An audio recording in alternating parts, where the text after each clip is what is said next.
Hello, welcome to a brand new special Unsourced Wall review. I'll be taking a look at the brand new Hellraiser remake, because that's what it is. I know it's been called a reboot or reimagining, but at heart, I think it is a remake, or as I like to call it, a re-adaptation, because even though like the plot is really different and the trailers really show how starkly different this take on the property is, it actually, I feel, is a lot more faithful to the original book that Clive Barker wrote, the Hellbound Heart. And I'll probably list a couple of my reasons why, but I do want to keep it close to the chest because it's a movie that I implore you to go out and see. I usually don't go for the whole go in blind kind of thing, because I feel like what's the purpose of that? If you're going to enjoy something, then know you're going to enjoy it. The fact that you're going to be spoiled shouldn't really impact the inherent quality of the film.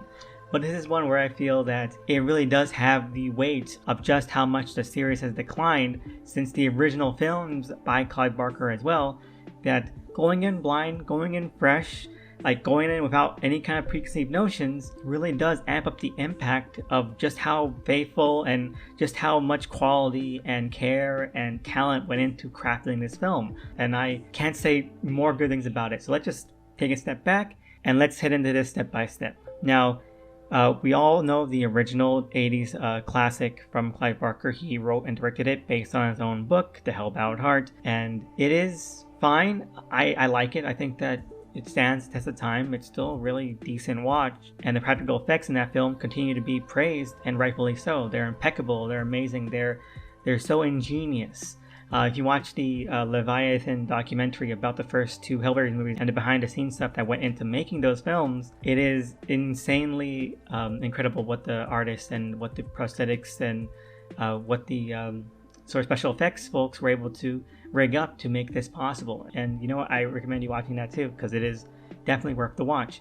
But it's not one of my favorite films, especially not one of my favorite adaptations, which you'd think would be shocking because it was Clive Barker's book and then he directed and wrote the film. You would think that it would have that same kind of magic. And unfortunately, no. The Hellbound Heart is one of my favorite horror books ever written. It is just insanely taut and tense. And honestly, and this is what I think is the secret sauce to what makes that book so eerie and spooky and just unnerving, is that it's very sentimental. Like, you get that from the title, The Hellbound Heart, and the entire sort of story is carried forward as this genre mashup of sorts. It's like a satire in places, where you have this kind of romance, soap operatic kind of novel, and then suddenly this insidious supernatural cult thing that just kind of jams into it. And so you have these two genres just colliding. It's like a From Dusk Till Dawn kind of thing, where you just have this regular sort of dramatic narrative suddenly get like plunged headfirst into supernatural insanity. And I think that's what's missing, because there's a lot of heart, there's a lot of emotion, there's a lot of sentiment, and there's maybe even a dash of sacredness to that novel. And I think the juxtaposition really does kind of create this uncanny space, where you're reading something where someone's like kind of pouring their heart out, and then the next page it's like a very stark blunt description of how the Cenobites just totally disregard all that and kill them. And the Cenobites in particular in that novel are very stripped down. They're very casual. They're very no-nonsense. And they're not demons. I know that Clive Barker went back and retconned that in later installments because, that book has sequels. But in the sequels, yeah, he made them like demons and hell and hell dukes, hell priests. But in the original novel, they're just beings from this otherworldly, ethereal dimension. And it's implied to be hell, but it's also really ambiguous. And it's much more the fact that they are just unknowable like beings, like something out of H.P. Lovecraft, just completely different, like perceptive bodies to our own. Like, I think making them demons from hell just really lessens that impact. It really does make it seem that like, oh no, it's not that, oh, it's pleasure to some, pain to others. No, it's just that they're evil and this is what they do for fun. That's so less interesting. But the book plays it straight, and it makes it, again, a lot more interesting to see these different sort of moods and tones commingle and intersect and actually butt against each other. It's a very short book, like 100 pages long, but it has a lot going for it, and it packs a really emotional punch. The movie is I just think it leans too much into the shock factor. Like, here are these really insane BDSM demons, and you see a lot of gore and guts, but it's like the novel, you get some descriptions, but they're very slight descriptions. It's like stuff like and then Frank became unseen, which is like a really cool way of describing how he gets pulled to shreds, but it's like emphasizing the explicitness, and I think that's what really gets at the heart of the films tonally. I think it's just not as effective, or not as effective in the same way. This new film has a lot of those same hangups, but it is way better at sort of balancing them out. This film is just so much more focused on the character, emotions, and drama than the previous films ever were. It's like this family drama, that's what it is. And what I love about it is that it's able to like readapt the book, but keeps the story unique. It takes the plot elements, the plot beats, the thematic beats, and the sort of narrative structure of the original book, but it adds them into a new context, and it's not the same kind of sequence that you would expect. All the stuff that happens in the novel, and by extension, the technically superficially faithful original film, happens in a new movie, but it's layered and kind of twisted around, and I guess as the director has sort of described, it's reimagined.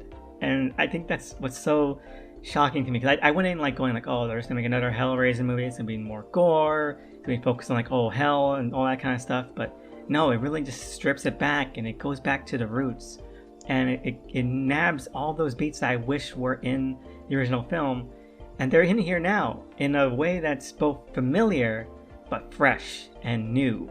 It's one of those things where it's like, I don't know how more faithful you could be while also being completely different. It's hard to describe, but it is truly astounding. Now, there are a couple things which I wish could have been different, and I think the biggest part of that is that Hellraiser as a brand is too big. Like, if they had gone too different, it would be unrecognizable from the Hellraiser that people have known for like 30 to 40 years now, and that's not possible.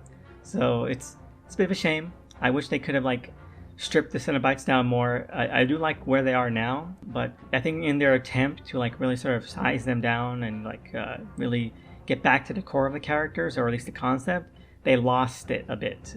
There's a bunch of stuff with the themes about pleasure, pain, and self-destructiveness and nihilism that are basically so whittled to the bone that they are basically footnotes in the film, and they come in a little bit too late. And there's a lot of things that come in very much near the end, like at the start of the third act, that I wish would have been introduced earlier, because that's a lot of stuff that's more familiar to the novel, that's more familiar to the original film.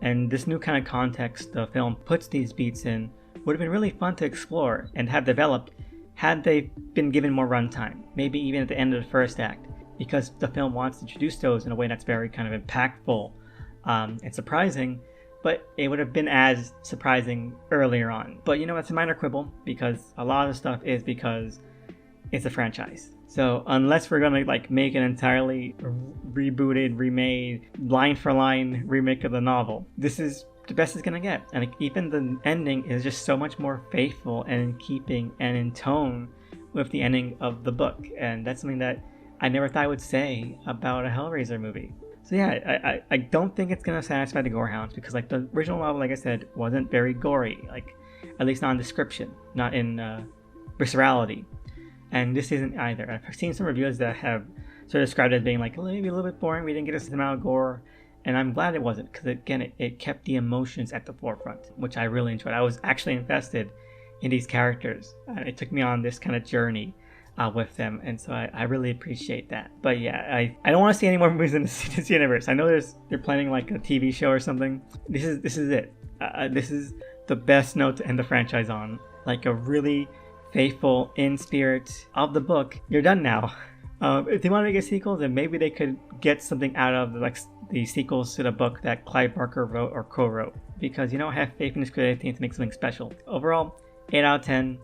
I really enjoyed it, which is not something that, if you know me, I would say about Hellraiser film, because I am so much in love with the book. So my recommendation, if you haven't read the book, then please go out and read it. Like I said, it's short. You can read it in like an hour and a half and then watch the new film.